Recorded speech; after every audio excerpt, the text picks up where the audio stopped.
In the Buddha's time, while he was staying at the Chetavana monastery, there was a monk who liked to brag. He would gather the monks around him and lie about having noble heritage. "My monk brothers, do not be jealous of my noble family. You should strive to make good merit, so that maybe you can be reborn into an upper-class family like mine." "Ah, my monk brothers, there is no end to the amount of gold and silver my family possesses. If we asked a normal man to count it, it would take him over 100 years. Ask me if you want to know what being rich feels like." "Ah, my monk brothers, even our slaves eat expensive rice and fine stews, and even our animals eat hearty meals. Alas, I've joined the Brotherhood and am now subject to this vile fare and garb." Another monk, who was fed up with the monk's bragging, went out to inquire about his family's estate. He found out that everything the monk bragged about was a lie. He presented his findings in the Hall of Truth and spoke about how this monk, in spite of his vows to leave the worldly life and to speak truth, was going about deluding others with his lying boasts. When the Buddha found out the topic, he said that this was not the first time this monk had gone about boasting. He also did so in the past. Upon their request, the Buddha told this story of the past.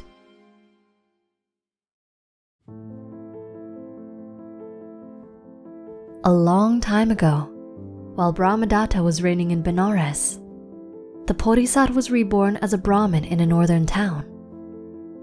When he got older, he studied the 3 Vedas and the 18 branches of knowledge at Takasila with a famous teacher.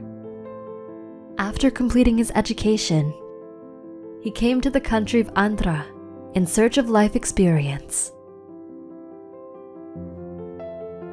It so happened that, owing to bad past karma, the Bodhisattva was a little dwarf.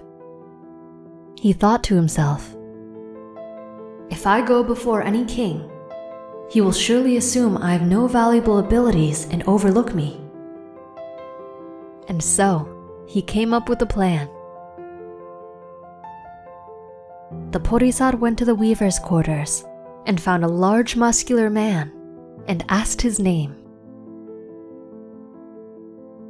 "My name is Bhimasena."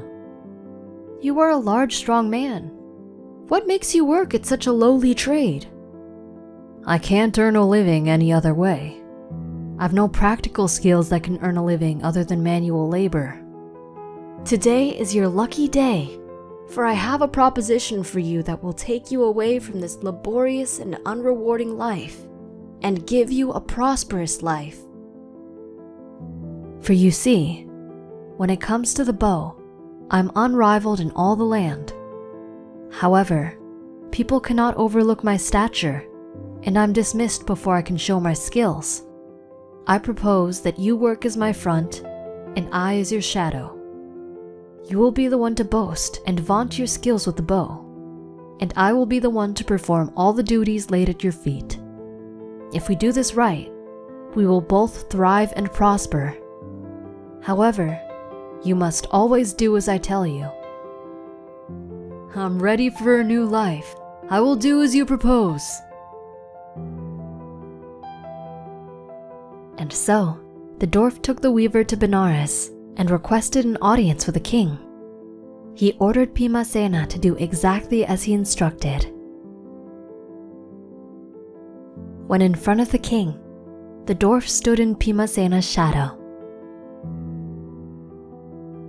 "What brings you here to see me?" "I'm a mighty archer, the most skilled archer. There is no archer that is my equal in the whole continent." "What is your fee?" "I charge 1,000 pieces a fortnight." "Let it be so. Who is this diminutive man behind you?" "He is my servant, sire." And so, Bhimasena entered the king's service. However, it was the dwarf who did all the work.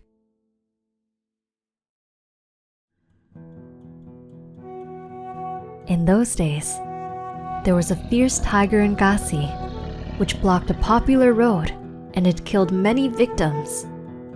When this was reported to the king, he sent for Bhimasena and ordered him to capture the tiger. Friend, it is all right. You will go to do this job alone. Alone? You're not coming? I can't catch a tiger without you.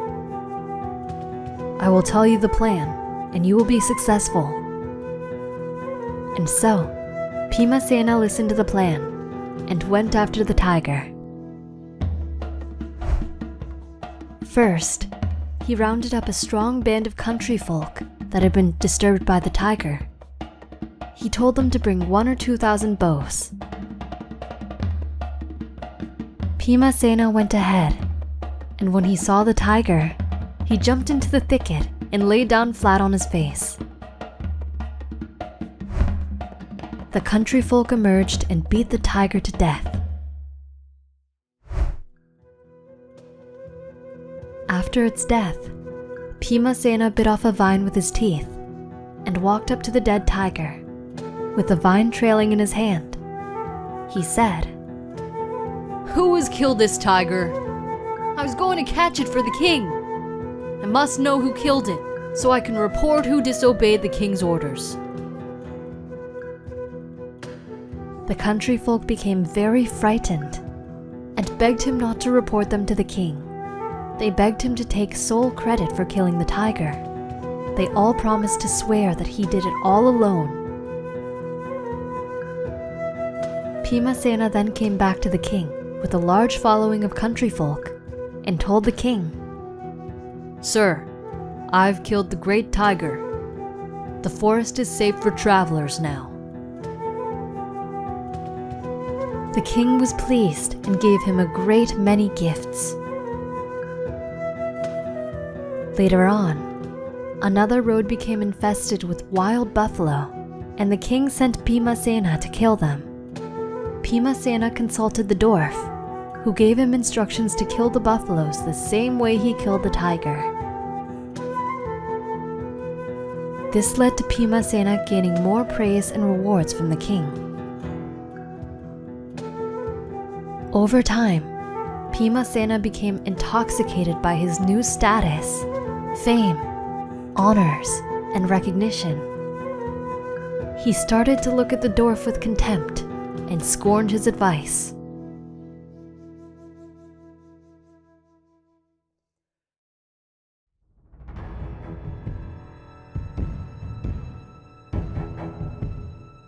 A few days later, a hostile king marched upon Benares and laid siege to it. The hostile king demanded, "Either surrender your kingdom or do battle." The king of Benares ordered Bhimasena to go out and fight. Bhimasena was armed in a soldierly fashion and mounted a war elephant. The dwarf, recently mistreated, still felt concern for Bhimasena and was worried that he might get himself killed. The dwarf then armed himself and sat modestly behind Bhimasena on the war elephant. The elephant left the city surrounded by a strong host of soldiers, and they entered the forefront of the battle. At the first sound of the drums, Bhimasena started quaking with fear. "Gather your wits! If you fall off the elephant, you will get killed!" The dwarf then tied a cord around Bhimasena and tied it to himself to prevent Bhimasena from falling off the elephant. However, the sight of the battle was too much for Bhimasena, and he soiled himself on the elephant's back. "What is this? You vaunted your prowess, and loud was your boast. You swore to all that would listen that you would vanquish your foe, but when faced with the enemy, You soil yourself so? However, the dwarf ended his taunts and said, "But don't be afraid, my friend. I'm here to protect you." He had Bhimasena get off the elephant and told him to go home and wash himself. The dwarf then rode the elephant back into battle. He broke through the enemy's line, dashed into the king's camp, dragged him out, and took him alive to Benares.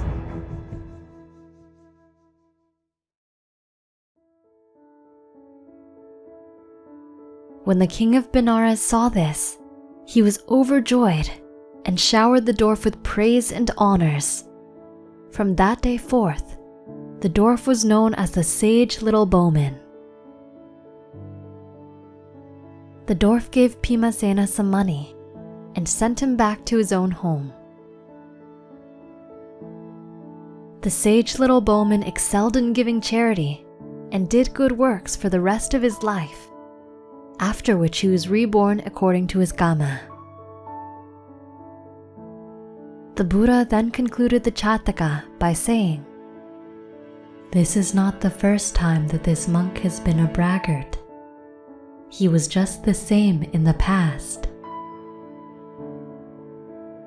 Bhimasena was a past life of the bragging monk.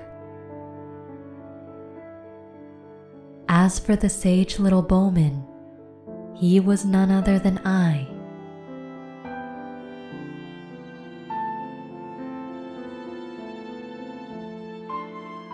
What did you learn from this story? Let us know in the comments. We hope you enjoyed the video. Click like if you did, and click subscribe if you want to see our uploads. And consider making a donation to support our Buddhist animation project.